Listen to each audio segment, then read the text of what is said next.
जय हिंद दोस्तों, वंदे मातरम। पश्चिम बंगाल के मुख्यमंत्री शुवेंदु अधिकारी के पीए चंद्रनाथ के मर्डर के मामले में मुख्य सरगने को, मुख्य मास्टरमाइंड को दबोच लिया गया है और इस ऑपरेशन को दोस्तों ऐसे अंजाम दिया गया कि ममता बनर्जी और अभिषेक बनर्जी के होश फाख्ता हो गए हैं।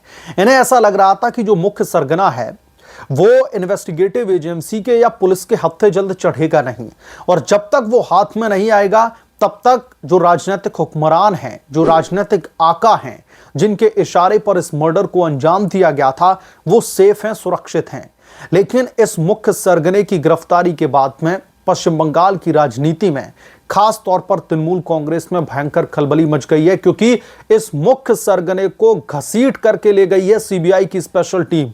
और सीबीआई और पुलिस का जो ये जॉइंट ऑपरेशन था, इसने पीए मर्डर कांड में अब एक नया मोड़ ला करके खड़ा कर दिया है। कौन है ये मुख्य सरगना, कहां से इसे दबोचा गया है, कैसे सीबीआई ने पूरा का पूरा खाका तैयार किया था इसको दबोचने के लिए, और कैसे ममता बनर्जी और अभिषेक बनर्जी अब थर-थर कांप रहे हैं, सब कुछ इस रिपोर्ट में हम डिटेल में जानेंगे। आपसे आग्रह है कि प्लीज चैनल को सब्सक्राइब कर लें, और अगर आपको ये रिपोर्ट पसंद आए तो प्लीज वीडियो को लाइक जरूर करें। दोस्तों, 3 आरोपियों को पहले जब गिरफ्तार किया गया तो उनसे इंटरोगेशन की गई, और इस इंटरोगेशन के दौरान एक मुख्य सरगना का नाम सामने आता है और बताया यह जाता है कि जो 70 लाख की सुपारी दी गई थी वो इसी सरगने के द्वारा दी गई थी।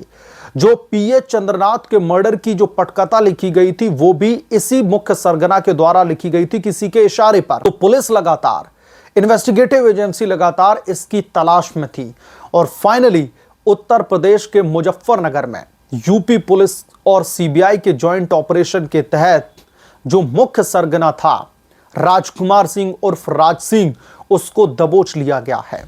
अब इसको दोस्तों दबोचा कैसे गया, ये बहुत ही दिलचस्प कहानी है। दरअसल ये यूपी के मुजफ्फरनगर का रहने वाला है और हरिद्वार के रास्ते से नेशनल हाईवे 58 के जरिए दिल्ली भागने की फिराक में था। दिल्ली में जाकर किसी सकरी गलियों में छिपकर के ये रहना चाहता था, ताकि इस मामले को ठंडा होने तक ये इंतजार करे और पुलिस को चकमा देता रहे। लेकिन नेशनल हाईवे के 58 के टोल प्लाजा पर इसको दबोच लिया गया और घसीट करके लेकर के गए हैं। कोर्ट में इसकी आज पेशी होनी है और कोर्ट ये तय करेगा कि इसको कितने दिनों की रिमांड पर भेजा जाना है, कितने दिनों तक इसकी चूड़ियां टाइट की जानी है, ताकि जो राजनीतिक हुक्मरान है, जो राजनीतिक आका हैं, उनके नाम इससे उगलवाए जा सकें कि किसने दिए इसे 70 लाख रुपए की कॉन्ट्रैक्ट किलिंग का आदेश, किसने दिया, किसके इशारे पर यह मर्डर किया गया। क्योंकि अभी तक 3 जो आरोपी गिरफ्तार किए गए थे, उन्होंने इंटरोगेशन में बोला कि साहब हमें तो इसने, जो राजकुमार सिंह है जिसको आज दबोचा गया नेशनल हाईवे 58 से, इसकी तरफ से हमें आदेश दिया गया था, 70 लाख रुपए की फिरौती दी गई थी पीए को मर्डर करने के लिए। तो अब जब इसको दबोचा गया तो राजनीति में भयंकर खलबली मच गई। अब दोस्तों, इस पूरे के पूरे मर्डर कांड में आप लोग एक चीज बहुत कॉमन पाएंगे, वो है टोल प्लाजा। टोल नाके की वजह से इस केस में इन्वेस्टिगेटिव एजेंसीज को, पुलिस को बहुत बड़ी मदद मिली है। चाहे वो जो 3 आरोपी दबोचे गए थे, यूपीआई ट्रांजैक्शंस जो उनकी ट्रैक की जा रही थी, वहां पर भी टोल प्लाजा एक बहुत बड़ा भूमिका निभा करके गया, क्योंकि वहां पर यह पैसा यूपीआई ट्रांजैक्शन के जरिए टोल नाके पर पे किया जाता है। उसके बाद में उन्हें दबोचा जाता है, और अब ये राजकुमार सिंह उर्फ राज सिंह, इसको दबोचा गया टोल प्लाजा पर, जो कि दिल्ली भागने की फिराक में था। जैसे ही इन्वेस्टिगेटिव एजेंसीज ने इसको दबोचा, उसके बाद में उसके पिता पर कॉल किया, बताया कि कौन सी धारा लगाई गई है, क्यों गिरफ्तारी की गई है, और कोर्ट में आज पेशी की जाएगी। इस बात की भी जानकारी राजकुमार सिंह के पिता को दे दी गई है कि अब हम इसे घसीट करके लेकर के जा रहे हैं और कोर्ट में पेश करेंगे और कोर्ट में रिमांड मांगेंगे। अब दोस्तों, पश्चिम बंगाल की राजनीति में खलबली क्यों मची हुई है, आप लोग समझिए। आप लोग अच्छी तरीके से जानते हैं, अगर आपको राजनीति में जिसको भी जरा सी भी दिलचस्पी है ना, तो वो आराम से इस केस में पॉलिटिकल एंगल समझ सकता है। पीए चंद्रनाथ किसी आम आदमी के पीए नहीं थे, वो फिलहाल जो पश्चिम बंगाल के मुख्यमंत्री बन चुके हैं शुवेंदु अधिकारी, उनके पीए थे। वो एक ऐसे शख्स के पीए थे जिसने पश्चिम बंगाल की पूर्व मुख्यमंत्री ममता बनर्जी को नंदीग्राम से बड़े वोटरों के गैप से पटकनी दी थी। फिर उसके बाद में वही हाल उनका भवानीपुर सीट से भी किया, यहां पर भी 15,000 सीट से उनको पटकनी दे दी। और बताया ही जाता है कि जो शुभेंदु अधिकारी के पीए हैं चंद्रनाथ रथ, उनकी इसमें बहुत बड़ी भूमिका रही है। जैसे ही ममता बनर्जी अपनी सीट हारती हैं, उसके बाद में शुभेंदु अधिकारी का जो इलेक्शन रिजल्ट है वो डिक्लेयर होता है। उसके बाद अचानक से पीए की हत्या कर दी जाती है। तो इसके पीछे की वजह क्या है?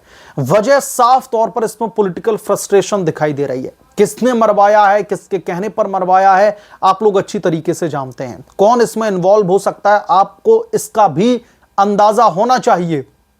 और जब इस मास्टरमाइंड को, इस सरगना को दबोच लिया गया है, तो अब एक एक करके इस केस की जो कड़ियां हैं वो खुलने वाली हैं। जो इधर उधर के जो पेशेवर अधिकारी थे, जो शार्प शूटर इधर उधर घूमते थे, जो कॉन्ट्रैक्ट किलिंग के बेसिस पर किसी को भी मारने के लिए तैयार बैठे रहते थे, उन सबको अब दबोच लिया गया है। और अब ये चारों के चारों पुलिस कस्टडी में, उनसे इंटरोगेशन की जाएगी। चौथे वाले को आज कोर्ट की तरफ से रिमांड पर भेजा जाएगा, उसके बाद में इंटरोगेशन शुरू होगी। तो अब इस जांच के पत्ते दोस्तों राजनीतिक जो इसमें इन्वॉल्वमेंट है वो अब एक्सपोज करेंगे। और अब ये एक्सपोज होने का भी समय आ चुका है कि वो कौन से राजनीतिक आका हैं, क्या ममता बनर्जी या फिर अभिषेक बनर्जी के इशारे पर, या उनका इसमें किसी भी तरीके का इन्वॉल्वमेंट है, या फिर उनके किसी खास आदमी का इसमें इन्वॉल्वमेंट है। क्योंकि जो राजकुमार सिंह है उर्फ राज सिंह, जिसको अभी दबोचा गया है, इसका कोई पॉलिटिकल इतिहास नहीं है, ये कोई राजनेता नहीं है, ये किसी भी पॉलिटिकल पार्टी से बिलोंग नहीं करता है।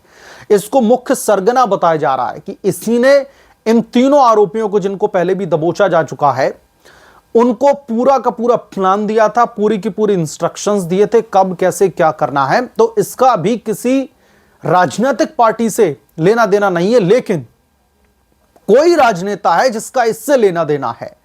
उसने इसे पूरा ट्रेंड किया, पूरा इसको बताया कि कैसे इस पूरी की पूरी घटना को अंजाम देना है। उसके बाद ने इसको कैरी फॉरवर्ड किया आगे इन पेशेवर अपराधियों के साथ में मिलकर।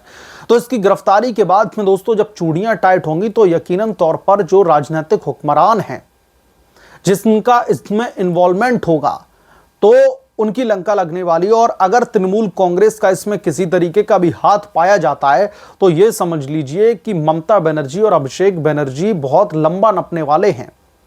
इन लोगों को 440 वोल्ट का नहीं, 11,000 वोल्ट का झटका लगने वाला है। क्योंकि इस गिरफ्तारी के बाद में पीए चंद्रनाथ रथ मर्डर के केस में एक नया मोड़, एक नया ट्विस्ट आ गया है। और सीबीआई की भी दोस्तों यहां पर जितनी तारीफ की जाए वो कम है। क्योंकि जब सीबीआई का इस मामले में इस केस को दरअसल उन्होंने जब टेक ओवर किया था, तब यह कहा जा रहा था कि सीबीआई को इस केस को हैंडओवर करना सरकार की बड़ी गलती है, क्योंकि सीबीआई उल्टा मामले को डिरेल करती है। लेकिन आप देखिए, 1 महीने से कम समय के भीतर भीतर 4 पेशेवर शूटर प्लस जो मुख्य सरगना है, जो मुख्य अपराधी है, उसको दबोच लिया गया है। और इसके दबोचे जाने से यह समझ लीजिए दोस्तों, ये जो केस है वो 80% सॉल्व हो चुका है। अब सीबीआई और एसआईटी की यह जिम्मेदारी है कि कोर्ट से रिमांड लेकर के इसको टॉर्चर किया जाए, 3rd डिग्री दिया जाए। उसके बाद में ये अपने आप में सच्चाई उगलना शुरू कर देगा कि इसको इतने करोड़ रुपए, क्योंकि इस किलिंग में आप लोग ये समझ लीजिए कि करोड़ों रुपए का खर्चा आया होगा। 17 लाख की तो सीधे सीधे सुपारी है। उसके बाद में पूरी रेकी की गई, गाड़ियों का इंतजाम किया गया, पुरानी गाड़ी खरीदी गई, फर्जी नंबर प्लेट बनाए गए, जो है ट्रैवलिंग का खर्चा, स्टे का खर्चा। यह समझ लीजिए कि पीए चंद्रनाथ की हत्या के लिए पैसा पानी की तरह बहाया गया है। और पानी की तरह पैसा कोई आम आदमी तो बहा नहीं सकता। और आम आदमी का फायदा ही क्या है पीए चंद्रनाथ के मरने या फिर जीने से? उनका तो कोई भी फायदा नुकसान नहीं है। तो फायदा नुकसान है पॉलिटिकल पार्टीज का, पॉलिटिकल लोगों का। तो इसमें सीधे तौर पर पॉलिटिकल एंगल है। ये इस देश का जो छोटा सा बच्चा है उसको भी समझ इस बात की। अब बस इंतजार इस बात का है कि कब इस मामले के जो राजनीतिक आका हैं उनकी कॉलर पकड़ करके उन्हें घसीट करके पुलिस जेल में लेकर के जाएगी, सीबीआई जेल में लेकर के जाएगी। बहरहाल इस मामले पर आपकी क्या राय है, आप क्या सोचते हैं, हमें कमेंट करके जरूर बताएं। जल्द मिलूंगा किस दूसरे बड़े अपडेट के साथ में, तब तक के लिए धन्यवाद। अगर आप लोग चैनल पर नए हैं तो प्लीज चैनल को सब्सक्राइब करें, साइड में बेल आइकन को जरूर प्रेस करें, ताकि जब भी मैं कोई बड़ी खबर लेकर के आऊं तो उसकी जानकारी सबसे पहले आपको मिले।